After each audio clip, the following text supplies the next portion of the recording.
How to Buy a House 101. Let's get started. I'm Bree Maya, and I am a licensed real estate agent in Southeast Tennessee and Northern Georgia, and I help people buy and sell houses. So maybe you're a first-time home buyer and you don't really know what that process looks like, or maybe you've purchased a home before but it's been a while and you're wondering, has the process changed, or are there things that I should know about that maybe I've forgotten, or it just wasn't that way before. So let's talk about what this process looks like for the average home buyer in my area. Step one.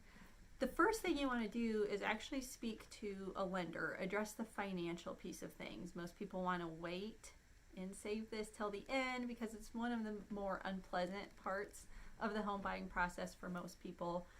But you really want to start this on the front end. You want this to be the first thing that you do. Most of us are going to use a loan of some kind to help us purchase our home, with the exception sometimes of investors. Or if you've sold a home and you plan to use the profits from that home sale to help you purchase your new home. But if that's not you and you need a mortgage to purchase your home, you want to talk to a lender right away. And the reason being is your lender is going to tell you what you're pre-approved for based on your financial situation. Oftentimes what we think we can afford and what the bank says we can afford can be two very different things. So speaking with a lender, allowing them to do a lot of that upfront work, which means you submitting W-2s and tax information, allowing them to pull your credit score. This is going to give you that hard and fast number of, this is what the bank says you're qualified for. This is what they say you're allowed to borrow. And then you can also know, based on those numbers, what type of monthly payment you're looking for. What you really want to do is approach the home buying process from a standpoint of, this is the monthly payment I'm comfortable with, so what home can I afford, and stick within that monthly payment.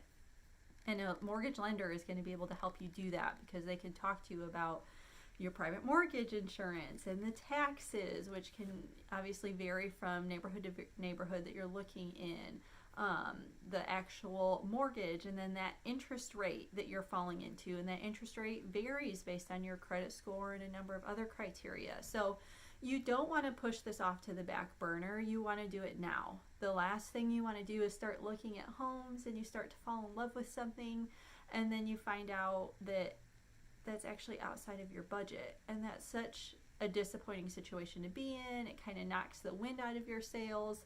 It just can be really discouraging. So step one is to go ahead and talk to a lender. And when you start to talk to a lender, I would recommend that you shop around, as they say. So take your time and speak to a number of lenders. You can talk to your real estate agent, family and friends, see who they've used, but not all lenders offer the same loan products. And this is something that most people don't realize. You think that if you go and you talk to a mortgage lender at financial institution A, well, what's the sense in talking to mortgage lender at financial institution B, because they're just going to tell me the same things. They're going to offer me the same things. That's not always true. Sometimes there are specialized loan products that different financial institutions specialize in or choose to offer. For some institutions, it's just not as profitable for them to offer particular loan products, and so they don't. So you have 30 days from the time your first lender pulls your credit to shop around without it continuing to impact your credit score. It will just count as that one pull. So when you go and you speak to a mortgage lender, take that 30 days and interview other lenders to find out who can give you the best product, the best interest rate to meet your needs. You're really doing yourself a disservice if you just settle for the first person. Do your research. Step two, now that you know what you can afford, now that you know what you're pre-approved for, and the bank is ready to write up that pre-approval letter when you're ready to submit an offer, get in touch with your real estate agent, or find an agent if you haven't already, but get in touch with an agent and let them know the price range that you can shop within and the criteria of the homes that you're looking for. And remember, sometimes broad is better to start out with when you start to get really super specific with a 2-car garage, when it's like, well, that would be great, but it's not necessarily a deal breaker. Really specific things will make that pool of homes that you're looking for very, very small, when in reality, what you might be looking for, there might be a little bit more room for negotiation of what's acceptable and what isn't acceptable for you. So start broad. Think about the number of bedrooms you need to have, the minimum number of bathrooms that you're looking for. If you know you need a certain size home, if you know it needs to be at least 1,100 square feet, let your agent know that. If you know that you need a certain size yard, let them know that. If you're only willing to look in certain neighborhoods, let your agent know that. So talk to your agent. Tell them what your budget is. So this is the price of home that we can afford. You don't have to tell them all of your financial information. This is kind of a misnomer, I think. There are people out there that think, I have to tell my agent all of my financial information. You don't.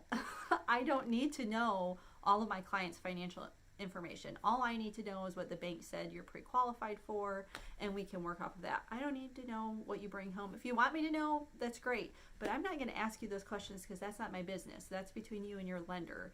You're never going to show me your taxes. You just are telling me the amount that you're pre-qualified for according to your lender. That's it. And that number is decided by a number of variables. So me knowing that number doesn't necessarily tell me a whole lot about your financial situation. So I digress. But really, you want to give your agent that number, the price range you're looking within, and the criteria of home that you're looking for. And now you guys get to hit the pavement looking for that perfect home. Okay. Your agent should be searching or setting you up on an auto search. Let your agent know if you're open to off-market homes, if they can find something. Are you willing to go through the work of trying to negotiate with a homeowner to see if they'd be willing to sell it? So you're going to start looking for those homes. You can look, your agent can look, and then as you find properties that you think you're interested in, you'll schedule those showings to go and view them. Now that you and your agent have had some time to look at homes, you're going to arrive at that day where you finally found the right one, the perfect house, the one that you've been looking for, the one that feels like home, that checks all of those most important boxes, and the one that you feel comfortable in. And once you found that home, now is the time to submit that offer. So you're going to talk to your agent about the offer that you're comfortable making. You're going to have a conversation. Your agent should give you some feedback and help you understand what's happening in the market that home is located in, what average homes are going for in that neighborhood, if we do have some data to support that, and help you make an educated decision. Or is this a multiple offer situation? Are you competing, or is yours going to be the only one up for consideration at this point? This is a conversation to have. And keep in mind, it's not your agent's job to tell you what to offer. Ultimately, that's yours. This is your financial decision. As an agent, I would never tell my clients, this is the dollar amount that you need to offer.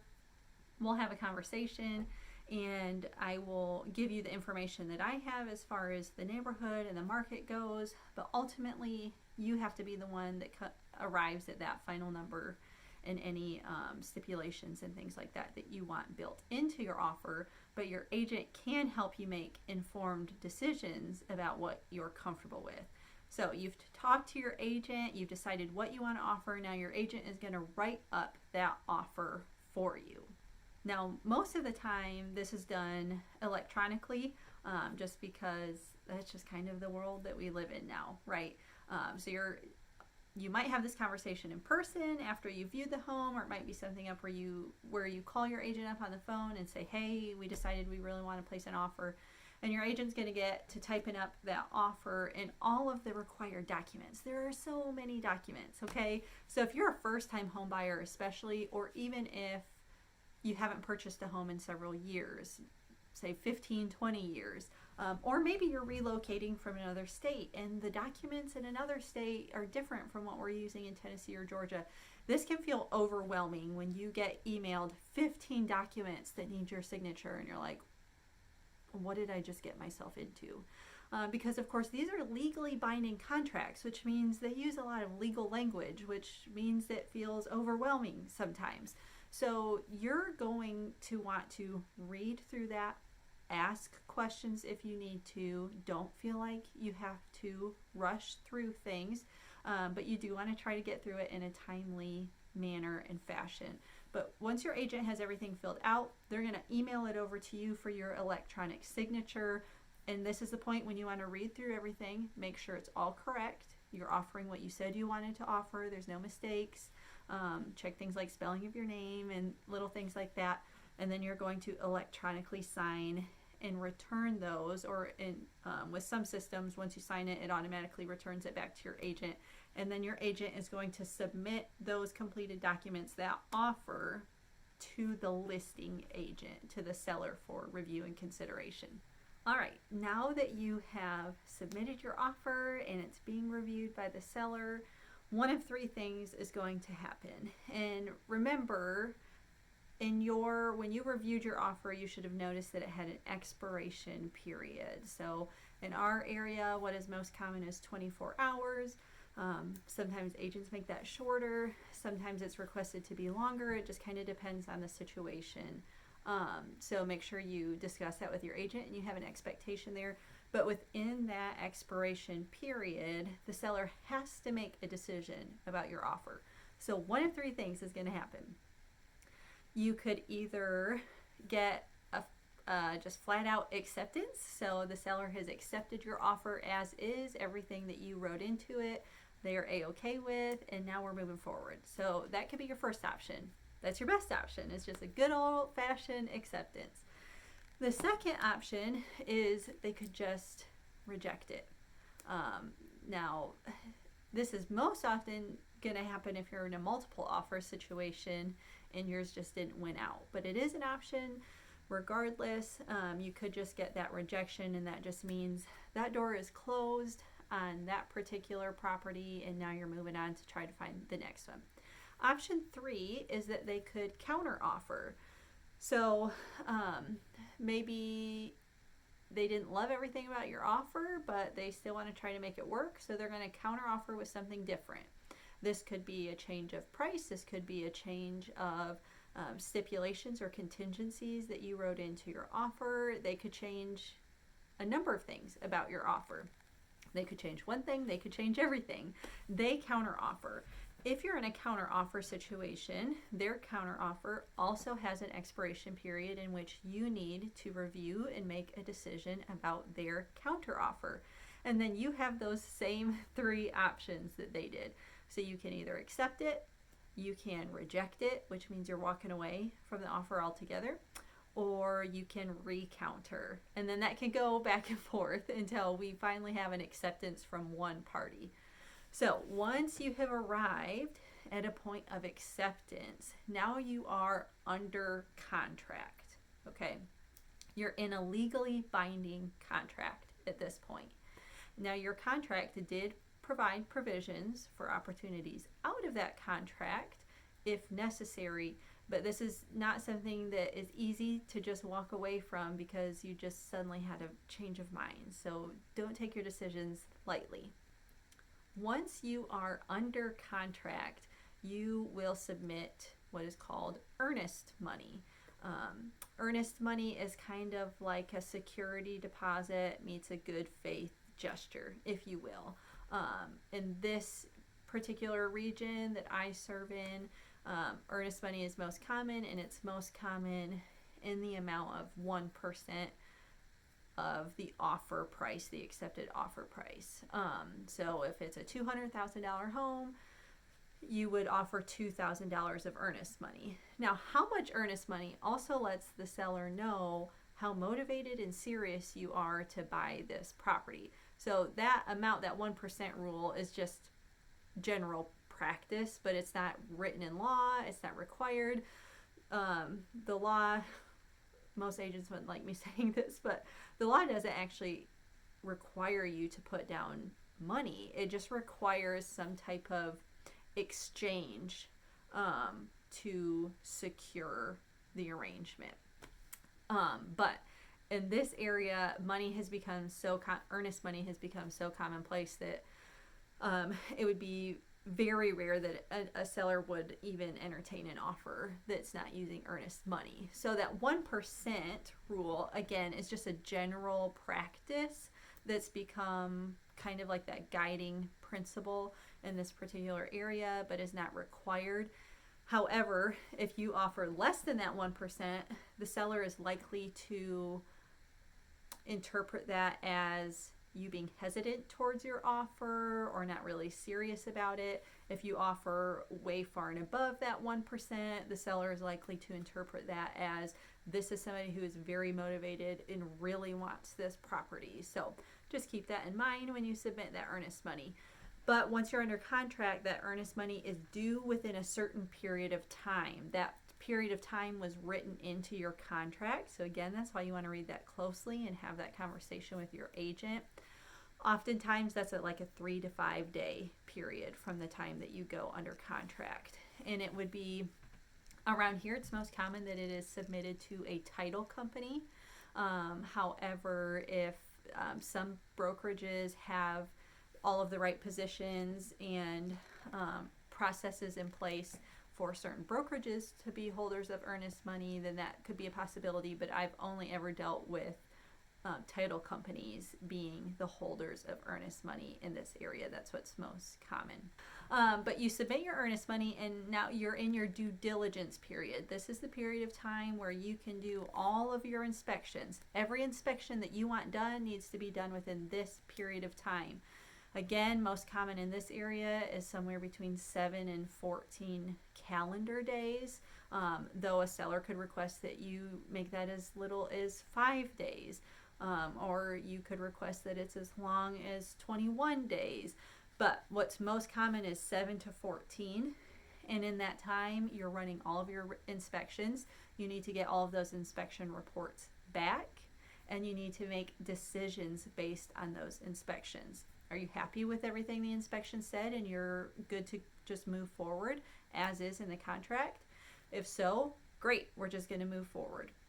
Are you a little bit upset with some of the findings in those inspections and now you feel like I'm not happy with the original offer that I made based on these findings, I want to make some changes? Well, then now you need to file some addendums to, or amendments rather, to your contract to address those issues or concerns, and that needs to be done within that due diligence period. So if you chose to waive inspections, then you obviously would not move forward with that, but this needs to be done during that due diligence period.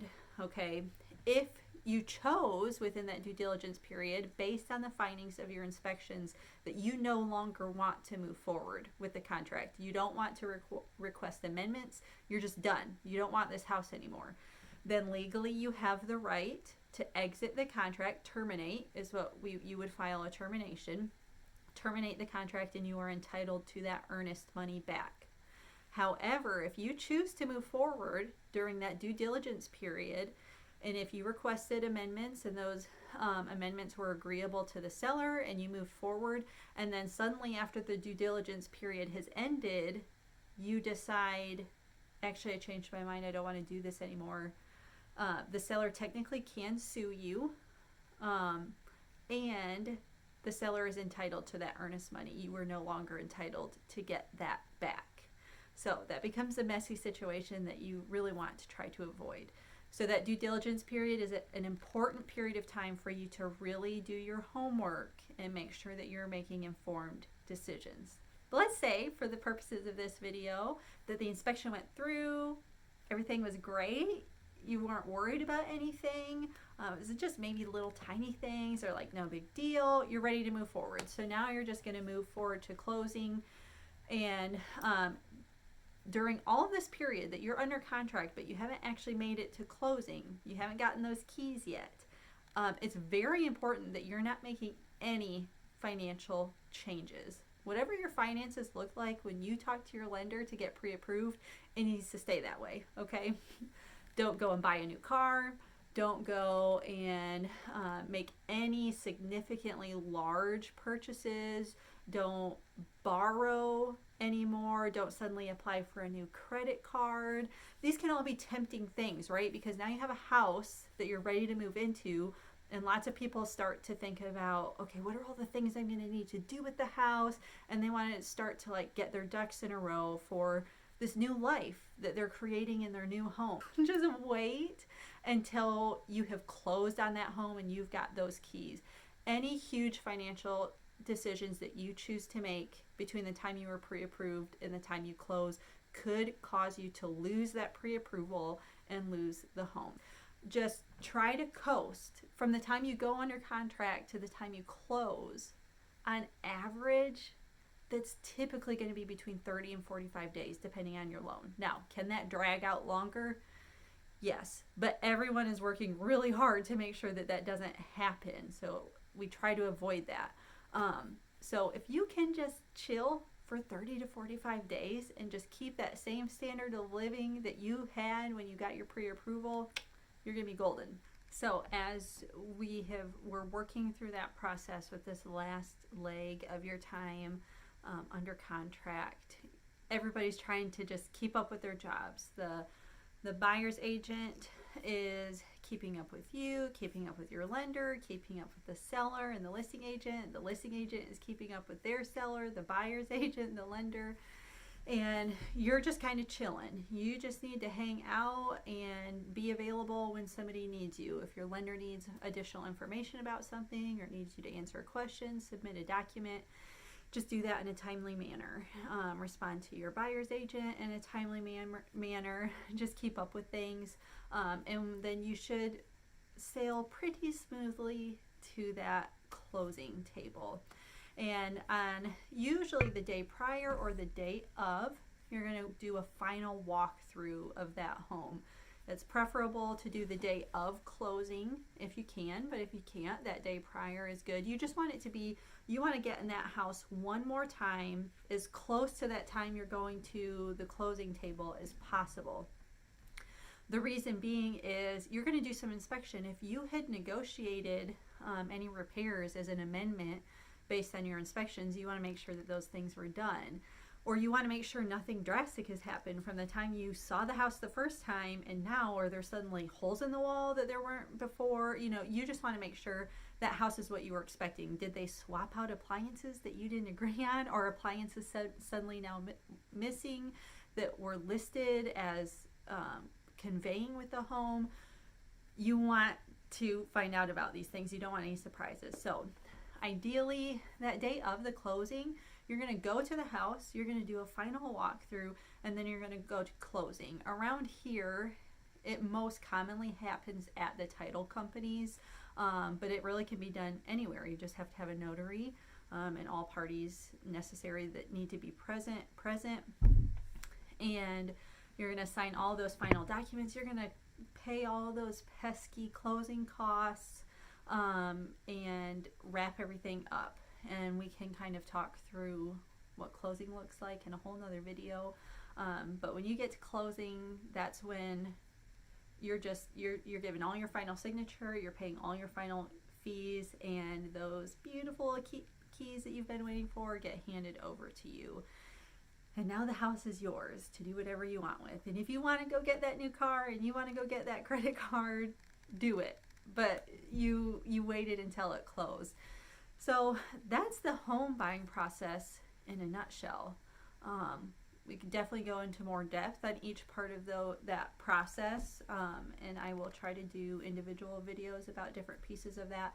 But let me know in the comments, what are the things that you have more questions about, or are there things that you feel like I should have added based on your experience that maybe I left out? Let me know in the comments what you think. Give me some feedback. Again, I'm Bree Maya. I'm a licensed agent in Tennessee and Georgia, and I'm here to help you. So if I can ever help you buy a home, sell a home, invest in real estate, please let me know. See you in the next one.